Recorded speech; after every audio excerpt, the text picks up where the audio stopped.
LeBron. See, that showed me that him coming off the bench all this season Worked out really well. Yeah, it showed me if he'd done that more in his career, which I'm not saying he should have. I mean, he was a great starter. He still can be. But it showed me that he could be the ultimate spark plug for a team. Just like that. I mean, Yeah. with him on there this season and last season, that they're doing really well with him. The ultimate spark plug to me, though, has always been Nate Robinson. Somebody sign Nate, please. Yes, for real. I mean, Nate's been always... He was a star in New York because when he was there, nobody was there. But NYK did him wrong. yeah, letting him go, and then now he's been on the Celtics and the Bulls. He was traded. The Warriors, he was traded the from Thunder. the Celtics to the Thunder, and they cut him the same and day. then who was it? He was on the. Who was he on this year? And then he got traded to the Celtics, and they bought it out his contract, and then dropped him. He was on the Nuggets at the beginning of the Yeah, year. the Nuggets, and then they. But traded. that wasn't his first year on the Nuggets. He played for the Nuggets last year too, and he was on the Clippers for 10 days this year, and then he broke something, or he tore something. I can't remember. I remember when Lester Hudson was signed by the Clippers on a 10-day contract. I think he's still on the team. That's what I'm thinking too. He's actually on 2K. I was happy when he got on there. I'm pretty sure he's still on the team. And Darius Miller was on there for a little bit, but then he got dropped, and now actually he's won a championship in whatever Euro league he's in, wherever he's good. playing. That's good for him. I mean, he's always was a good player at Kentucky, and I don't think the Pelicans should have dropped him, but Well, he never got played, so Yeah, I mean, he was really. just taking up space. pretty much. Although, I mean, there's some people in the Pelicans who I don't really know if they deserve a contract. Yeah. So For real. let's see what's next. We can talk about Cameron Payne, how much his stock has risen in the draft. Starting out in the middle of the season with Murray State's stardom rising up and how good they were doing, he was maybe at the 25 through 30 in the draft. Then once the season got ended, he got through about 20 to 25.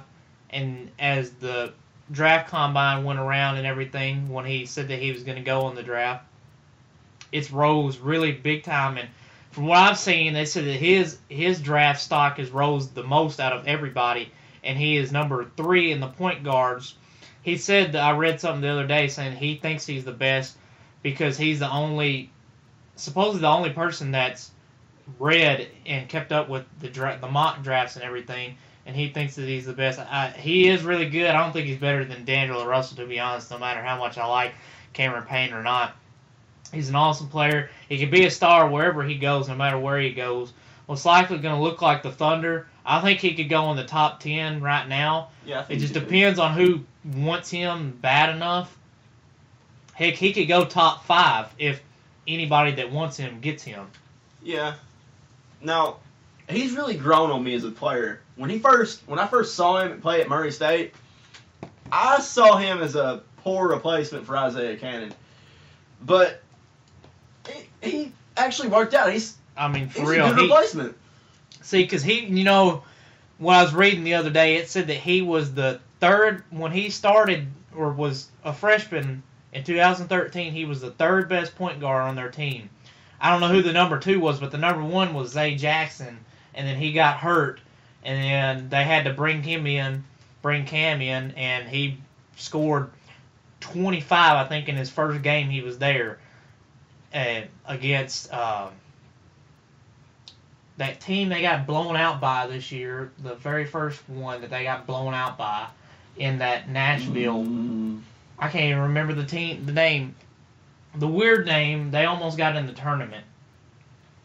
They almost got in the tournament? Mm-hmm. I don't know. I was going to say Xavier. No, it's not Xavier. It was definitely not Xavier. Didn't they play Xavier, though? Yes, they got played beat by Xavier and got demolished by them. He got absolutely demolished by them. I can't remember the name, Yeah, but I can't remember. but when they played them, he did awesome, and ever since then was amazing. And they trusted in him to take him, and when his first year there, they went to the CIT and won the CIT championship, and then ever since then they did good. He said the only thing that he did not accomplish at Murray State was being in the tournament because of the heartbreaking loss. You can't turn that around. Either way, they didn't make it to the tournament. They did good in the NIT. He got some He had multiple scouts at the games. Every game he was going to, he scored 33 points in one game, 34 points in one game actually, and that was his career high. But the Cavs were really looking at him in the Raptors. But now, since the draft is tomorrow and everything, it's gone where he could be going in the top 5, top 10. Looking at him being like Elfrid Payton, Damian Lillard, or Steph Curry. Heck, I mean, he shoots like all them. I mean, he's good. I saw a video the other day of him when he did his Steph Curry impersonation. He shot it, and then he turned back in, and he said, "Did it go in?" They're like, "Yeah, it went in." It's really a mystery where he's going to go. Because he could go anywhere, and he could be a star anywhere he goes, really. He's definitely like this year's Elfrid Payton because he came out of Louisiana Lafayette, small school, campaigns out of Murray State, of course. Small school. City. Now, he's a much better offensive player than Elfrid Payton is because Elfrid Payton, he's a crisp passer, but his offense, it could use a little work. It's good, but it's not the best. Yeah, the defense he could work on it a little bit well. He's phenomenal at defense. He can block the ball when he needs to because he saved them that game against UTM at Murray. He blocked the ball to save them from making a 3, and he could steal it, no doubt, because he showed that when they played Old Dominion. He showed that. He can come up in the clutch. For big time in the clutch, big time. I mean, when he needs to make the shot, he comes up there, does his 2 steps back, just like Steph Curry, throws it in, and it goes in. Yeah, he really impressed me in the Old Dominion game. He just kept coming back with shots, but in the end, you can't. that magic just don't shot. know that he's just gonna throw it up from the NIT spot on the floor and it goes in. Yeah, that was insane. That's one of the craziest shots I've ever seen. Yeah, that's one of the most impressive shots I've seen. And really, the shot that tied the game up too was the silent assassin. That was crazy. Jeff Moss, that was insane too.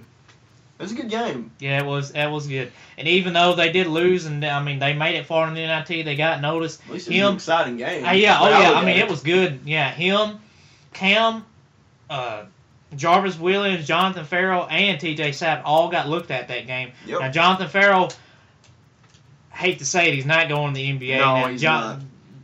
Jarvis Williams might get drafted, yes, by the Jazz in the second round. Or if not, if he impressed them, they could bring him in as an undrafted free agent. And T.J. Sapp, a few weeks ago, he also got worked out with the Jazz. Oh, so he I saw it on his Facebook. He could go to the Jazz too. You never know. That'd be interesting. Yeah, that'd be cool to see them two there, and especially Jarvis. Jarvis can be an awesome big man. He's a phenomenal player too. Yeah, he's a great rebounder. Oh yeah, he's awesome. Let's talk about the UK players. With Trey Lyles, or with Karl Anthony Towns, number 1 pick, no doubt, most likely. Trey Lyles is probably going to go top 5, maybe. Yeah, I could see him go to the Nuggets or the Knicks. Devin Booker is getting looked at by the Bobcats. Now, I don't know about anybody at the Hornets. Hornets. The Bobcats, Hornets. You still hadn't got used to it. Dakari Johnson should have stayed in school. Yes, Dakari Johnson definitely should have stayed because you don't know where he's going to go. I've not heard anything. And then the Harrisons, I don't know about the Harrisons either. On most mock drafts I've seen one Harrison get drafted, one go undrafted. Now, it varies which one is which. I can't remember because... why would I? But yeah, I know you don't like UK, but I know, but still, I usually remember the stuff. But the twins and their names will start with an A. Aaron and Andrew, they look exactly the same, of course. Dakari Johnson, it's just that was just a dumb decision for him to leave. Early. I mean, he showed a couple bright spots. His freshman, heck, he played better his freshman year than he did his sophomore. If he had left, he should have left last year. See, I really thought he was going to be one of those guys that stayed till his senior year. I thought he was too. I think he needed to. And I'm glad Porter's is staying. He's awesome. He's always been good. There was a Kentucky guy a couple years ago that left his freshman year, and he didn't even have that great of a year. And he got drafted in the... Daniel Orton, yes. I couldn't remember his name. He is garbage now. Yeah, he's garbage. He got drafted in the Magic and made them one season. He left way too early. And now he's nowhere. I'm glad you remembered his name because I forgot. Yep, Daniel Orton. That's who it was. He was playing in the Philippines and he got in trouble for something. He's not anymore. I think it was the Philippines. Tell you what's crazy is I know that even though he didn't play a single game at Kentucky, he was on the team though. Ernest Cantor. Enes Kanter, yep. How good he's been doing. He was with the Jazz for the longest time, and now he's got traded to the Thunder after they got rid of Perkins. He's a great big man. He's their next big, awesome big man. He's still doing really good. I don't know if he'll stay, though. Really, I thought that they said they were going to keep him for a while because they thought he was going to be their next good player. It's always up to the player, though. And with Kevin Durant, I don't know when his contract's up, though. This year, I think. Is it? He's supposed to be going to Washington to go home. I was thinking Cantor. Cantor, yeah. It might be next year. I don't know. Durant, I could see him going back to Washington. Going home. And if he goes to Washington, especially if things don't work out this year with Billy Donovan. Yeah, or Paul Pierce. Well, Paul Pierce leaving. Oh, yeah. Well, I meant with Billy Donovan coaching the Thunder now. Let's talk about some of the coaching changes that have happened in the NBA. Billy Donovan going to the Thunder. Malone getting hired by the Nuggets, unfairly terminated in Sacramento. George Karl getting hired mid-season by the Kings. Alvin Gentry to the Pelicans. Yeah, Alvin Gentry to the Pelicans. I think that's looking like it's going to be good. They said that Gentry has really looked at Davis and that he thinks that he can make Davis the best player in the league, which he already is. That's one of the best players. There's a very good chance he could be one of the top tier players in maybe 2-3 years. Yeah, he already is at the top of the chart. number one. Yeah, number one. Like kids are looking up at him, got their face posted on the wall. I want to be him. Yeah. I mean, some kids already say that because probably only because of his unibrow. Yeah, probably. Now they said, in the next 2 or 3 years, it's definitely going to be top 3. He already still is, but going to be the top player in the league. Most likely going to win the MVP one year, and with Gentry being there, that's going to bring them and make them a whole lot better of a shooting team. Yep. Make them better and make Davis a better player than he already is. Is that all the coaching vacancies there were? Orlando, Scott Skiles. Oh yeah. I don't have much to say about that because nobody really keeps up with the Magic anymore. I mean, he does hold the record for most assists in franchise history, so that's good. It's like 30. I didn't know that. It's like I thought it might have been Penny Hardaway. No, it's not. It's a white guy. That's crazy. Well, some white people are good. Yeah, that's true. He's not a great coach though. You never know. It's just. Let's see. I think he coached the Suns first. I think. Could be wrong. Then the Bulls. Tom Thibodeau leaving. Bucks wasn't good. Yeah, we didn't even think of that. Fred Hoiberg. Yeah. Fred Hoiberg. Mm-hmm. I think that's not going to go well. Yeah. I mean, he went from not coaching at all when he went to Iowa State, and that worked out. But, that was really good. But he was relating to the players. It's easier to relate to the college players when you're coming from a playing career than it is to go from coaching college kids to go into coaching professionals, because you've got accustomed to coaching one way, and you're going to have to completely switch it around. Switch it up. Different rules, different players, everything. So it could, probably won't. I don't see it working.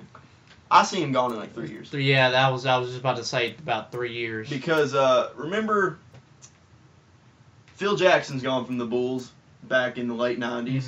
Then he went to the Lakers. No, that's not where I'm going with this. Well, he did. Yeah, he did. But that's not where I'm going with this.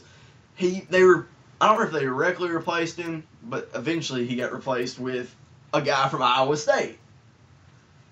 Isn't that a coincidence? Yeah, I can't think of his name at the moment. He's currently the coach at El Paso. Texas El Paso. UTEP, yeah.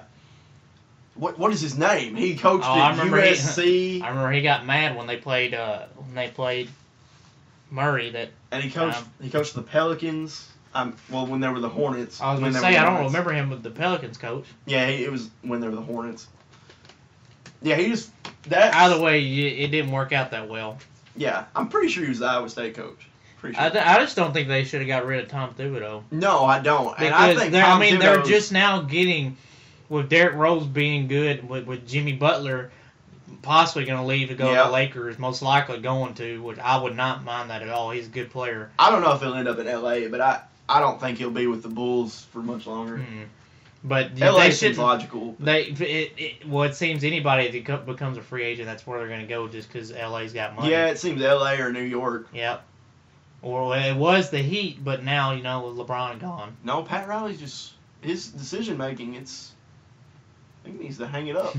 Yeah, he's getting on up in age. He's got to be like